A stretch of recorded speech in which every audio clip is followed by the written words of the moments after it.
everyone, Foxee here, and thanks for joining me on this lovely day indoors where the weather is always perfect. And today we are playing the first tree, and currently we are going over here where I think I see, I'm not sure, I want to say it's smoke or heat rising, but either way I'm gonna go have a look. Maybe it's a hot spring, maybe it's a volcano, who knows. Let's have a look. Is it a hot spring? I want to say it's hot water. Uh-oh. It's good. It's fading dark. Must be entering a new area. I didn't know I was that close, otherwise I would have continued. But yes, we are currently playing a mother fox who had lost her kids. Oh wow, we ended up in some totally different area. Okay, that was a huge change. Not what I expected. I kind of wish there was some sort of transition that would have turned into this. That was very odd.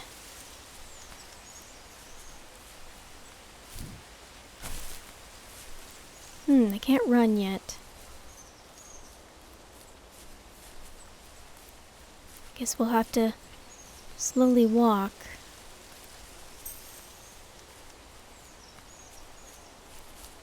But anyways, we're currently playing a mother fox who had lost her kits. We found one of them, but it had passed away. We're unsure of what the death was. Aw, poor mother fox. We're also following a son who is telling the story of the relationship between him and his father, which doesn't sound great. Sounds like his dad was busy all the time. He made toys. He had been in the military. And somehow the fox story and the story of the boy tie in together.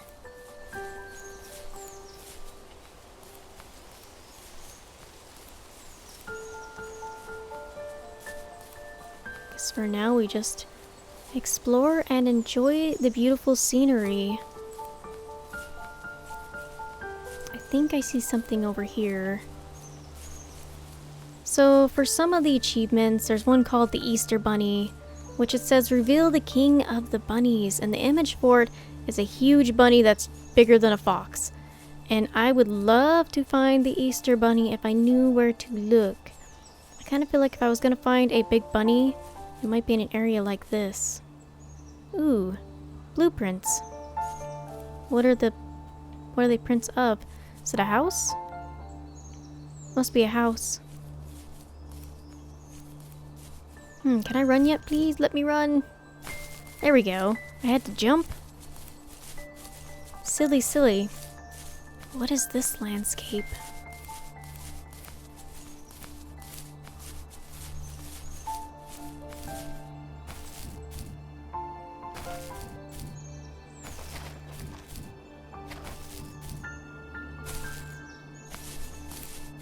Some more stars.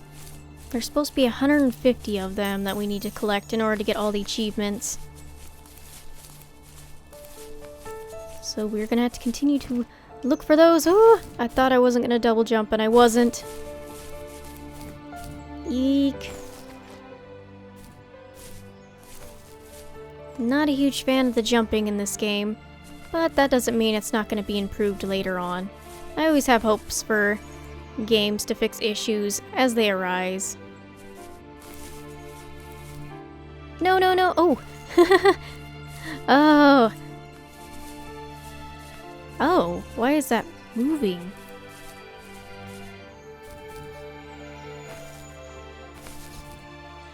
Wait, what is it? It says 1 of 3. Ooh, stay.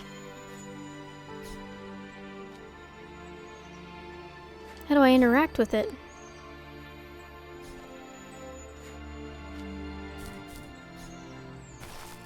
There has to be a way to interact with it.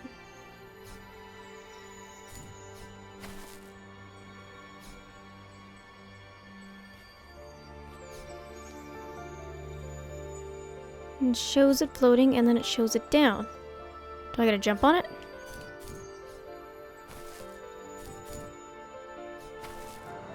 Oh, I got it to interact. How odd. I feel like you should just be able to go up and touch it.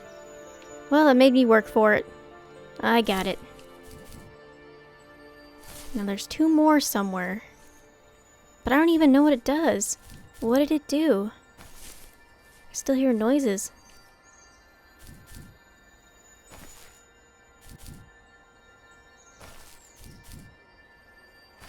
I don't want to miss anything. If there's something here.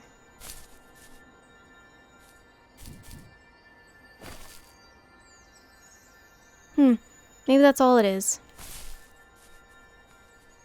It just sounds like the music had stopped for it. And I can't run. I would like to run again. Please let me run. I see camping equipment down there. Hang on. I wasn't sure if I would take fall damage. I don't think I do because there's no health meter. But I can't run. Let me run, please. Let me run again. I want to be able to run. There we go. I don't know what I clicked, but I'm running again.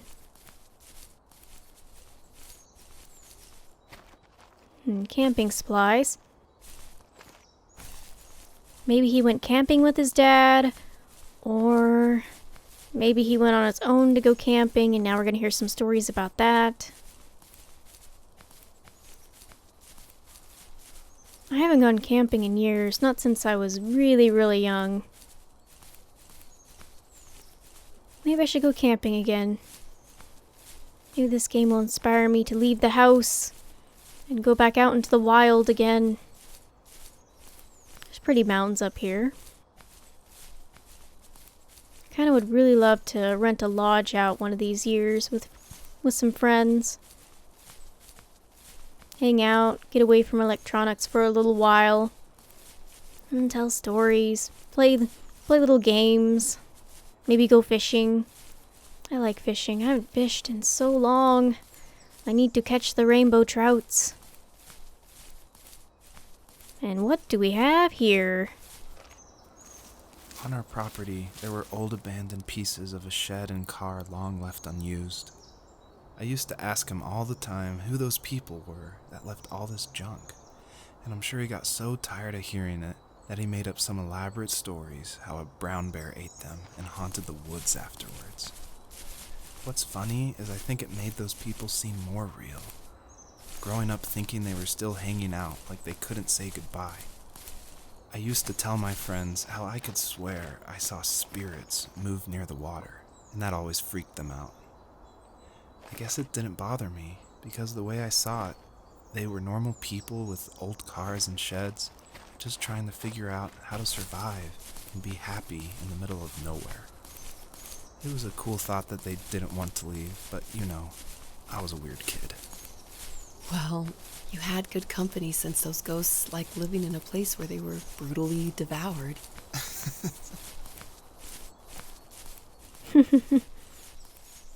It reminds me of the story on the house that I grew up in. I remember the story. It was said that... Well, I should probably talk about what my house was like. So, throughout the walls you would find, like, intercom system. Used to be that someone had that set up, so in each room, someone would be able to talk to you, be able to send out an announcement. That was all shortly taken out later on. There's also deadbolts in every closet, which is kind of an odd thing to find in a house, but it was a really old house that I lived in. It had a basement and an attic.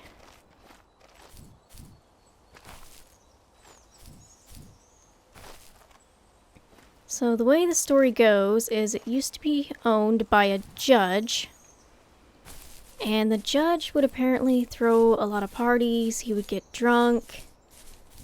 And I guess the story goes that he would chase his wife around with like a butcher knife, and she would lock herself in the closet to get away from him. Now the creepy thing is, my house always creeped me out. It was just creepy in general, and I don't really believe in ghosts, but I remember this kind of weird encounter as a kid. I remember waking up because I felt like there was a hand brushing through my hair. It felt so real. Like, there's no way I could make up the feeling of someone brushing their hand through my hair. So I quickly sat up, and there's this switch next to my bed, and if I flip it, it turns on the power on the other side of the wall. And so I had a nightlight set up, so if I flipped the switch really quickly, then it would turn the power over there, and then the little nightlight would pop on. And so I did that, and I jumped out of bed afterwards and ran straight for the other wall, and I actually flipped the switch for the big light on. And there was no one there. I've never had any other encounter like it. That was only the one, and I was really, really young at the time. And it's creeped me out ever since. I don't know if the story about the house is true. I just know that the odd things were the built-in intercom system and the deadbolts in the closet. Just seems rather odd. There was also another secret about the house that I lived in that was like rumored around the town, is that apparently there was a hidden room somewhere. Now, I never found this hidden room, but I had guessed that underneath my parents' bedroom, if you would knock, it would sound hollow. So my guess was that if you went in the basement and you faced the wall that would go north, that would lead under my parents' room. There was 3 cupboard doors there that were big enough for a person to walk through. So my assumption was that the boards on the other side maybe blocked where that secret room was. Of course, all of this was just stories, and I don't have proof of whether or not there was a secret room.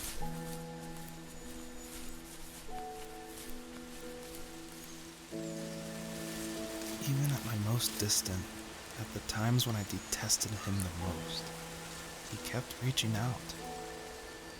For a year straight, he asked me every week when we were going camping. I thought he was just dense. Eventually, to shut him up, I agreed. We carried out the worn lawn chairs from the garage and set up a cinder block campfire at the site we had always used behind the house. We walked down the mountain path, talking in the warm sunshine we only got a couple months of the year. Those 3 obsidian rocks shimmered alongside the shore, almost like sparklers pressed against a dark window. I'll never forget that wet stone on my feet, or how those massive mountains looked even bigger in the lake's reflection. I felt small, but grateful. As the sun set, my dad found something I hadn't seen for a long time. The tree where I'd made my first carving when I was 6. I hadn't even carved it. My dad had helped me, but I still called it my tree. Something about seeing my name there made me open up, and we talked about everything that night in that old camouflage tent. I told him how much I loved sketching and design, and how it would be a dream to study architecture in Seattle. I told him how I didn't get along with my friends much anymore, but that I didn't mind being alone. He told me he was there for me, and he joked that if all he had to do was write my name on a tree to finally get me to talk, he would have left me carved logs with novels on them in front of my room every morning. I don't know why it took me that long to realize it, but it was then I knew how much he had sacrificed for me. See, I knew his dad was doing all that just for him and the family, and looks like I found the name.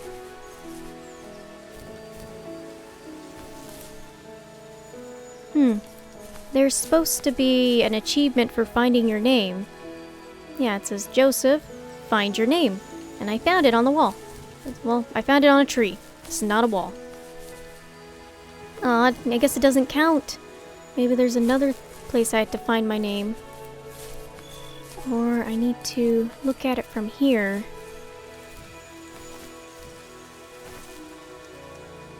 Or maybe the name was over there as well. I couldn't say. I guess I should go back to kind of summing up my ghost story. Deadbolts in the closet. Intercom system throughout the house.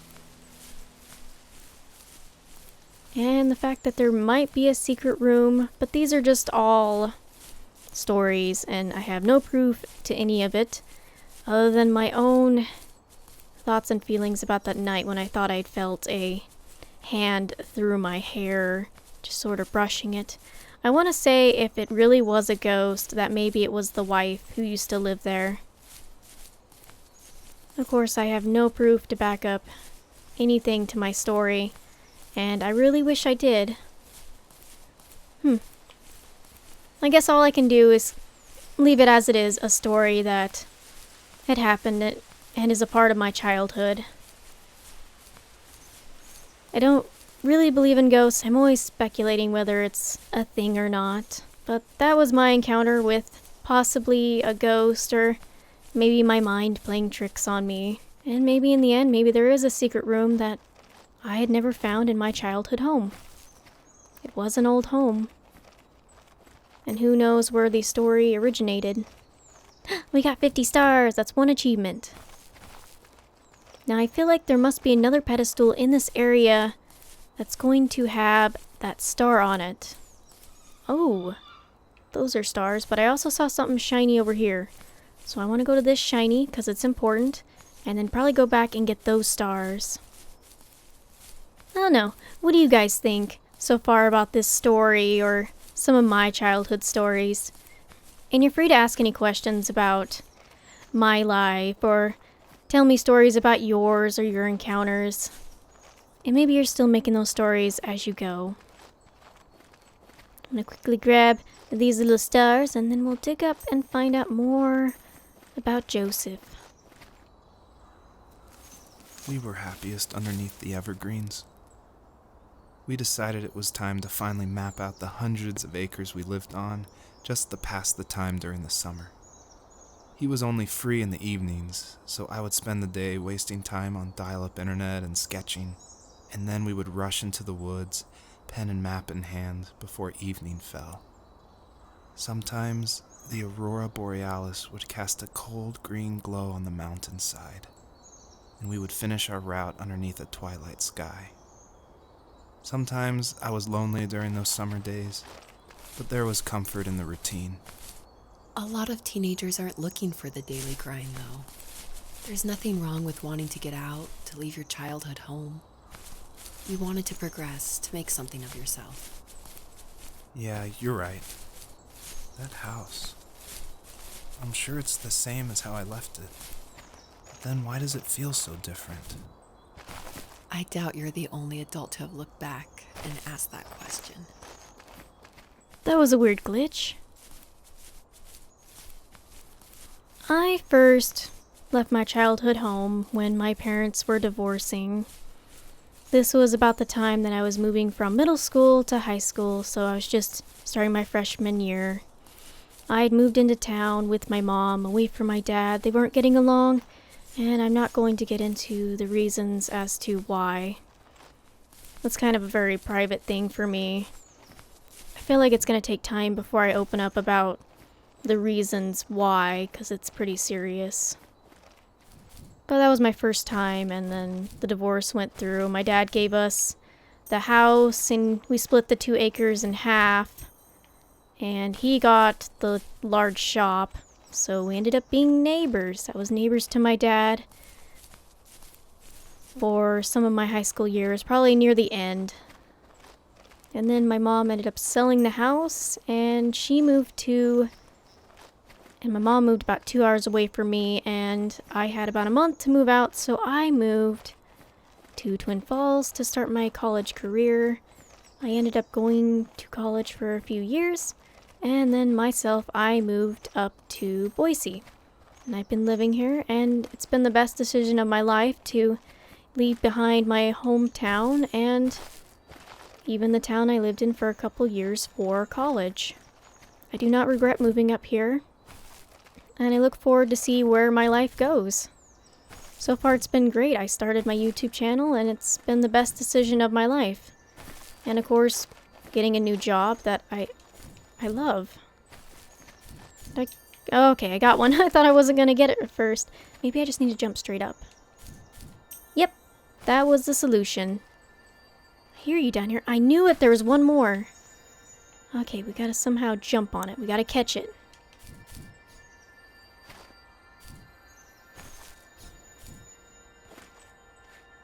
Maybe we just gotta, when it goes down, we catch it. Ah! We don't have to jump at all. I heard something move, but I don't know what moved. I guess this is a part of the puzzle. I know eventually I want to put together a Draw My Life. And then maybe then I'll go more into details as to what had happened. I know I heard something. Maybe it was behind me and I'm not paying attention. No, this is already open. Ah, then what made the rumbling noise? Maybe that really thick vines or trees or thorns. I'm not sure what it was. I want to say it's a big entangled tree with thorns on it has moved. Let's head back over there. Back over by the tree that says Joseph. I really think that might be the way out. And we missed a star. Typical me. Can't find everything. Well, let's see what this one has to say. And what item it had left behind. The last thing we knew is he went camping with his father. Where is his father now? My dad built a lot of stuff in his free time. If he wasn't watching fly fishing or reading Tom Clancy novels, he was carving something. He made tons of birdhouses. Not that he was into bird watching, but I think he really missed working and adding on to the home. If he couldn't afford the time to build onto our own house, he would have to settle with watching birds move into their little homes. We kept an old mattress in the bed of that ugly yellow truck, so we would drive it deep into the woods and then watch the birds fly into their houses while the sun set. Usually it was accompanied by venison jerky or a cold Coke, but not a lot of talking, which is how we both liked it. You know, I've noticed we haven't heard anything about the mom. Where is the mom in the story? I hope nothing happened to her. I wonder if his parents are also divorced. And maybe this is how it's going to apply to the mother fox here.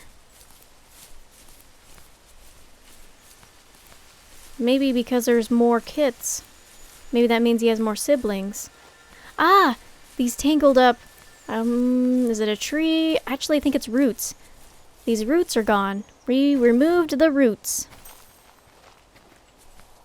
I wonder if that's supposed to represent something. Because we're going to be making our own roots in the future. Or we're going to design our own path. Maybe I'm thinking too deep about this game. And I'm going to get this star. Maybe I need to jump up on something else. Also, I see something kind of scary in the distance. I made it. I made it. Uh-oh, I'm stuck in that, no! Sometimes it'll just freeze up, and even if I'm moving the controller around, it's not reacting. It's like it gets stuck. Okay, got this.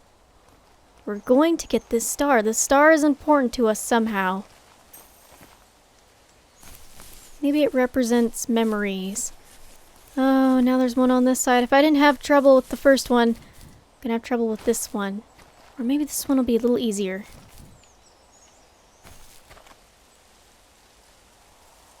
Come on, don't get stuck now. You can do it, little mother fox. You can do it. And I think we're probably going to be approaching this scary figure in the distance. Maybe they have something to do with our kits. Maybe it's our fear. Well, anyway, guys, I think I'm going to end it here. There's something terrifying in the distance, and I think I'm going to save it for later. So anyway, guys, thanks for joining me on this lovely day. If you're new to my channel, please non-subscribe, boop the like, and join Team Foxee. And if you're already a subscriber, you know what to do. You boop the like button, you boops it. So anyway, guys, thanks for joining me. Bye-byes.